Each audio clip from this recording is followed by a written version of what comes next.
talk about Gregory Jackson, Seattle Tennis Union, Kishama Sawant, Michael Bryan, Nick Licata, and the gang. Gregory Jackson, African-American fellow in a wheelchair, alleged former gang member, was disabled. We ran into him years ago. Came to us with a voucher, fine, boo. For the longest time, we were the kind of like last chance landlord. In fact, she had very good luck with vouchers and people needed a break. Occasionally we run into troubles, and it used to be in the past that the agencies would back us up, or City of Seattle would back us up. No longer. And in many ways, it's quite dangerous to reach out and help these people now. Here's what happened. Gregory Jackson, gang member, claimed that he was reformed, was actually dealing high quantities of drugs. He was getting the drugs on credit. And there were times when he wouldn't pay his drug bill on credit. And his creditor would come over and do really scary things. Really scary things. And then his friends who would come over, who were gang members, would do really scary things. One of his friends assaulted one of our tenants. Another time, Gregory Jackson had a party in his apartment. And the young attorney, 28 years old, 27 years old, worked for a legal aid organization in Tacoma, who was a little naive, said, you know, I think there was gunfire in that apartment last week when he had a party. Yeah, he invites his gang member friends over, they have a party, and they shoot a gun. But here's where I really got scared with Mr. Gregory Jackson. One day, he calls up the office. I go over there because it was kind of weird. It says there was an alleged burglary. Somebody broke in the front door and set his apartment on fire. I go over there, front door is broken in, and somebody had set a fire just inside the apartment. Now, fortunately, he got home at the time they set the fire and he was able to put it out. We replaced the front door, and then within a month, here's what we found. Someone had come to the door and had hit the door with a knife. Put knife wounds in the door. Sending a clear message to Gregory Jackson. You owe me money, and you're gonna pay up. And then we replaced the door. And then later we gave him a notice to terminate tenancy. We have just cause eviction issues. We just simply can't ask people to leave. So we raised his rent up to market because I was getting him a really good deal. But if you got a guy with a knife who's coming over and putting stab wounds in a door to communicate what's going to happen if you don't pay your drug bill, we couldn't use that as evidence to cancel his lease. Can't do that. Guy breaks in his front door, sets a fire. We can't use that as evidence to cancel his lease. So we raised his rent up to market. Fell behind his payments, paid it late 3 months, and then we canceled his lease. And then what happened was Seattle Tenants Union invaded our office soon after that. 20 thugs spilled into the office. And then they went down to city council meeting to pass some sort of piece of legislation that would make it even more difficult for us to control drama in this inner city neighborhood, where our primary goal is to provide a safe place for working people to raise families. And here's how horrible it gets. They invade my office. I call up Seattle Department of Housing, who actually have been cooperating and organizing with the tenants union and the housing advocates. They're not housing advocates. They're addiction advocates. They're drama advocates. They're enablers. I called them and said, hey, let's get them relocation fees. I'll pretend we're remodeling the place. You know, you kick in $1,400, or with $1,500, I kick in $1,600 or whatever, and he's gone. And we arranged to get him money to get him on his way. But here's what happened was, Sawant is marching on my office. It's the march on the notorious landlord's office of a development company who is now developing 600 units of new housing. I want you to look at that knife. 600 units of new housing. The number one company for buying the worst of the worst crappy apartment buildings and turning good quality housing. doing that for almost 30 years. Number one company for sticking up for our neighborhood and doing what we can to protect our working tenants from drama and drugs and violence. Sawant is marching on my office.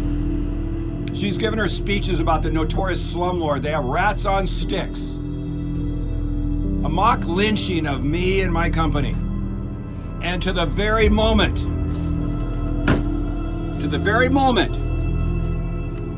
my maintenance tech found a car in the parking garage in Mr. Gregory Jackson's building. There was a guy and a gal passed out in the front seat. Between the guy's legs was a loaded gun that had hollow point bullets, the bullets that kill people. There's a gal in the passenger seat. And there was a 2-year-old toddler in a safety seat in back with 2 passed out parents. And my property manager went over there. The police arrived. My property manager was pleading with the police to call Child Protective Services and get that poor child into foster care. The police took the woman home with the child. They arrested that gang member. They prosecuted him. That maintenance tech was called as a witness. And when my property manager and my maintenance tech were dealing with that situation, trying to help that poor child, Sawant and Mr. Jackson, Nick Licata, Mr. O'Brien, Mike O'Brien, Larry Gossett were in front of my office, staging a mock lynching against the notorious slumlord. Now here's how the story gets even weirder. Again, imagine this knife. Imagine living next to a person who has this. Imagine living next to an apartment with this going on, and you're raising your family, and you have young kids, and you're new to this country, and you lack a political voice. You lack a political voice and do not understand that this is intolerable and that Seattle has a duty to help you. But see, that's why it was occurring. These new immigrants didn't realize they could have a political voice. Of course, Kashama Sawant used these people. She didn't give a shit about my tenants. Here's how the story gets even weirder. We pay the guy. He leaves. He owes us about a month's worth of rent. He busted up the apartment. Drug dealer came over and broke a big window on the outside of the building, broke the outside glass in a dramatic way because he wasn't paying his drug bill again. We charged him for the window under cost, charged him for their damages. We waive about $1,000 that he owed us, and then we refer off a $775 bill approximately to collections. 2 years later, this guy calls up. He's going to get his free welfare housing down the Pike Place Market, and they find there's a collection for $775. Gal says, hey, there's a collection. The landlord won't send us any rent references. Like, what are we supposed to do when we got the rent references? Say, oh God, he eventually paid his bills on time. He was a little in bad standing with the gang. He wasn't paying his bills, so they put stab marks in his door. They set his house on fire. They broke some windows, but it sounds like he paid his bills on time because he's still alive. Oh, and his friends only assaulted my tenants once. We only had one fire. Oh, we only found once a guy passed out, parking garage with a gun between his legs and a poor 2-year-old child in the back seat. But on that, he's a fantastic tenant. So go ahead and rent to him. He goes to the Civil Rights Department, claims that he didn't get his housing because I didn't forward to him, my property management company didn't forward to the property management company a rent reference. He claims, what else did he claim? Isn't that awful? Then he claims he didn't do any damage, didn't owe any rents, didn't get a move-out statement. So civil rights charges us, claiming that we were retaliating against Mr. Jackson, a protected minority. Protected? What about my tenants who need protection? When are my working tenants going to get protection from this? Claiming that he was discriminated against, that I'm racist. My company is racist. My property manager is racist. Of course, she's African American. My current manager is African American. Had 3 property managers in a row that are African American because we practice racism in our hiring policies. We are a racist company. If you're black, if you're a woman, and I got a white guy or a white woman, I will hire the African American woman. I will hire the African American man because they got screwed in America and they still deserve a break. So my African American property manager referred this guy off to collections. Didn't send the guy, a rent reference because we're racist. Civil Rights Department files a lawsuit. We have an exchange of information, depositions, motions before the hearing. This is a full-blown goddamn administrative trial in front of a judge because we discriminated against him.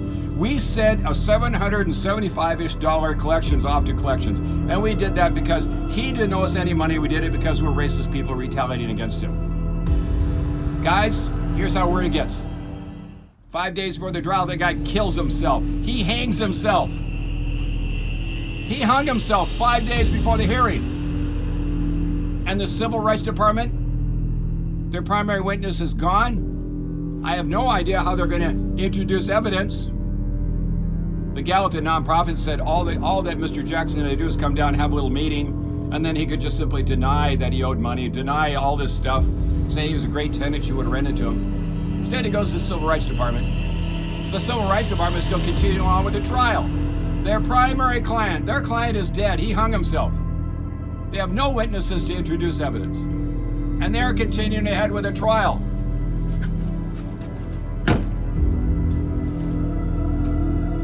And we still don't get the protection that we need to keep our tenants safe.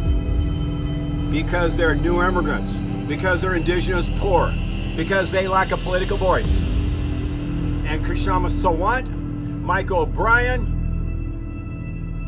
Nick Licata, and the current administration in the city of Seattle, including our marijuana city attorney, Pete Pot Holmes, don't give a shit about my workforce housing tenants. They don't give a shit about these young kids that we're trying to protect. They don't give a shit. And their story, their lying story to you is about how much they care. Remember that. Get ready for more videos. Brothers and sisters, this is actually Mr. Jackson's apartment. After Mr. Jackson killed himself, the city waited about 2 months to see if I was going to go to the media. And when they realized I wasn't media savvy and he wasn't going to the media, they continued on with their blood sport. It was the merchant of Venice. The city was Shylock, and they wanted to get their pound of flesh off a housing provider because they wanted to engage in a blood sport. At trial, it was horrific. It turned out that Mr. Gregory Jackson, in the writings from the city, emails to other people in the departments, Mr. Gregory Jackson was so mentally ill from his addictions that the city had to give him more time to cooperate with this worthless lawsuit. Instead of taking him to the market, being interviewed, getting housing, getting the support they needed, especially the psychiatric social worker who was at the clinic on the lower floor. Instead of getting him the help he needed, he hung himself in a lonely hotel. And the worst part about this, the city wanted us to pay Mr. Jackson $1,600 to dismiss the lawsuit. We offered to donate $1,600 to a charity in the name of Mr. Gregory Jackson, and that wasn't good enough. And then Mr. Jackson killed himself. And then before trial, they said, well, we still want our pound of flesh. We want our $1,600. And then we went ahead with the trial. Shylock, merchant of Venice, a pound of flesh, a blood sport to abuse a housing provider. And the city killed, murdered Mr. Jackson. He was murdered. And the city played a large part in that.